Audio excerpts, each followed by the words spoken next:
So thanks Veronica for joining us on Inverclyde TV. Thank you for having me. Pleasure. First question, start at the beginning. How did you get your start as a voice artist? I've started acting when I was 5, and the very short version is I went to college and grad school for acting. I toured the United States with several acting companies. I finally moved to New York, and I did my first voiceover was for the Batman stunt show, actually. Oh, right. So that's the first job I really had, and then for as far as cartoons go, I was recommended through an acting coach for an audition, and I booked that, and then they had me audition for something else, and then something else, and it just kind of networked out from there. Excellent. Yeah. I've noticed checking your IMDb profile, and it seems as if for maybe almost all of it, it's all voice work now. Do you miss performing as an actress, the kind of in front of the camera? I do, actually. Interestingly enough, my daughter was born after the first season of Pokemon, so I was doing. I was on stage, not when she was born, in maybe, let's say, March of 1998, and that's the last play that I did. Well, not really, but full on, like a big performance. And after that, I was pregnant, I was working on a soap opera, and so all of that kind of shifted into more voice work. And what was lucky about that for me is that I had work, but that it was able to kind of go around her schedule. So I could pick her up from school and I could still work, or sometimes she'd come to work with me. I could still go on field trips. It worked out that I could work, but also still be available when she needed me. So yeah, now that she's at university, I have a little more free time. So I'm kind of steering back towards stage and screen. Yeah. Would you get, I know obviously you're most known for your voice work. Yeah. Will you find it harder to try and break back in to yeah, definitely, because no one has any kind of memory or imagination. Yeah. So if I say, yeah, I was working on these cartoons, and whenever then people just say, oh, you're a voice actor, and then just keep you in that pen, kind of. So it's definitely difficult to reestablish yourself. I recently moved 3 years ago from New York City to Los Angeles, and it's been totally starting over. I've worked for so long in New York, and it's like none of that matters. Yeah. Have you ever found, talking to some of the guys from Power Rangers before you came in, and Johnny said something quite interesting, that he felt that when they saw Power Rangers on his CV, and David as well, he thought he was getting kind of funny looks, and there was jobs that he wouldn't get because he had that on there. That some people took that as a negative, that they'd done kids TV, or it was only stuff for kids. Yeah, I think that's probably true. Yeah. Again, people don't have an imagination about what you can do. I'm an actor. I can pretty much do everything, but you have to wait for those opportunities. Even now, the opportunities that I have, the shows I have to audition for, are so different than what I had in New York City. So. I just didn't have those opportunities. And the same thing, that TV shows I could audition for in LA are very different from what was available in New York when I was there. So, and I do think some people, it does hold you back a bit, what you have worked on before. Yeah, I suppose though, I mean, it's different from, like they were saying, like they wouldn't even get, like the foot in the door, whereas I think, as a voice artist, sometimes you could be typecast, they think she can only do, anime and, cartoons and video games, so it would be quite harder. Yeah, I think it is. It definitely, and as a woman, things work against you as well. Definitely. Even though things are changing, and I've been lucky enough to play boy roles, it's very difficult to get work. But you have to just keep, as we all know, you just have to keep kind of scrambling away and figuring it out and reinventing yourself. And the jobs, I work on so many different jobs that are incredibly unglamorous, but they put food on my table, Pay the bills. Yeah.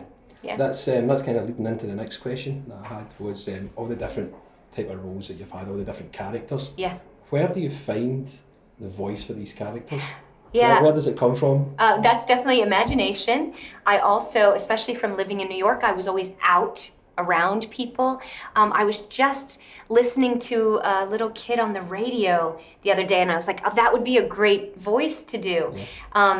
Because he was it's really kind of scruffy here, but he was a real kid, and I was just kind of trying to log that in somewhere to use it in an audiobook or in a cartoon or something. A lot of times when you audition for a cartoon, there are pretty strict parameters on what they want, or they will say, I want it to sound like this. So you have to try to filter what you think in through that to come out with hopefully what they want. But I use a lot of my life experience, and then I guess imagination, because you kind of figure out what the person or thing looks like and where that energy and voice comes from, and I don't know, it all kind of comes together. Does it help if you're doing like an animated movie or an anime, and so you already know what the character looks like, as opposed to say a video game where it's still in development, where they maybe only give you the briefest notes? Do they give you a lot more freedom to kind of create the character in those scenarios, or is it? I'd like to say they give you more freedom, but they don't, ultimately, because they want it to be a certain thing. There's those tiny off chances where you come up with something that's totally different from what they thought they wanted, and they say, yeah, let's go with that. But a lot of times they already have some preconceived notion, whether it's matching the voice to whatever existed in the anime or whatever, or it has to be, high, young, nasally, because the other character is deeper, not nasally, very, free, and, so they balance it off of that. I think it's complicated. It's too complicated. You just want to work. So. It's funny you saying that there, because I was just thinking, like a lot of voice artists that do, like young teen boys or, pre-teen boys are female. Do you think is there something strange about that? I mean, obviously, no, not for you, because it's work for you. But that's such a shift, from what young teen boys would maybe sound like. Well, I think it's partially because boys' voices do change, so you cast someone who's not really going to change in the course of whatever this show might run. But I think you also have that a girl has the chance to kind of, like with Ash, be kind of low and then get up high, but a guy can't really reach up there so much. So then you have a little bit more range of possibility, I think.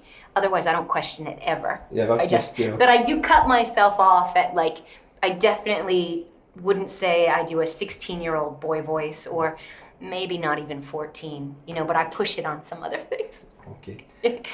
Do you have any favourite roles other than Ash? I would assume Ash was my favorite because it made me realize how the power of positivity, how important that is in your life, which I think I thought that before, but I didn't really realize it. And playing him for 8 years, there's so much that I learned from that, and it really did change my life. It changed who I was. Being a parent at the same time changed who I was. So all of that together, I popped out on the other side 8 years later, a very different person, hopefully better. I love playing Amelia on Slayers. Her voice is so high and, up here, and it kind of gives you a head rush to be so, out there. I play a bad character on Welcome to the Wayne, that's on Nickelodeon now, and I don't get to play evil characters very often, and she's really evil. But I think she feels like she's for the greater good somehow.